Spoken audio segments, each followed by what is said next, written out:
তাদের খাদ্য বস্তু ইত্যাদি যেন তারা কিনতে পারে। এই জন্য যাত্রী ভাইরা যারা রয়েছেন তারা রমজানের আগে যেই পরিমাণ তাদেরকে ভাড়া দিতেন তার থেকে আপনারা একটু বাড়িয়ে দিবেন।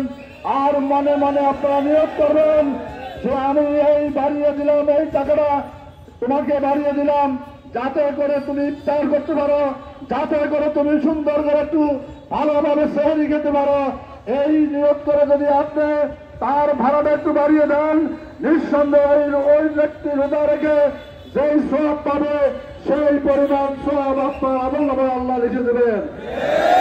শেষে আমি বলতে চাই, আপনাদের যারা আজকে কর্মচারী রয়েছে, যে লেবার রয়েছে এবং শ্রমিক ভাইরা রয়েছে, আপনারা রিক্সা শ্রমিক বলেন, অটো শ্রমিক বলেন, এরপরে হোন্ডা শ্রমিক বলেন, যারাই রয়েছে আপনারা সবাই যখন ইফতারের আয়োজন করবেন তাদেরকে আপনাদের সাথে ওই ইফতারের ব্যবস্থা করবেন। তাহলে কি হবে জানেন, আপনি একজন রোজাদারকে ইফতার করালেন, আল্লাহ রাসূল সাল্লাল্লাহু আলাইহি ওয়াসাল্লাম বলেছেন একজন রোজাদার যদি আরেকজন রোজাদারকে ইফতার করায় তাহলে কিয়ামতের ময়দানে আল্লাহ রাসূল সাল্লাল্লাহু আলাইহি ওয়াসাল্লাম তার জন্য হাউজে কাউসারের পানি পান করিয়ে দেবেন, যাতে এই হাসরের ময়দানে 50,000 বছরের মধ্যে তার আর কোনো পিপাসা লাগবে না। এই কাজটা আপনাদেরকে আমি করার জন্য আমি বিশেষভাবে আহ্বান জানাচ্ছি।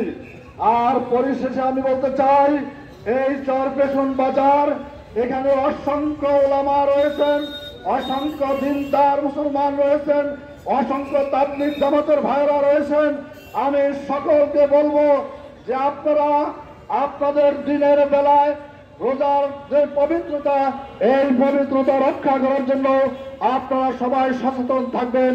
আপনাদের সবাইকে সচেতন রাখার জন্য, সচেতন থাকার জন্য আমি বিশেষভাবে আহ্বান জানিয়ে আমার এই সংক্ষিপ্ত বক্তব্য এখানে শেষ করছি।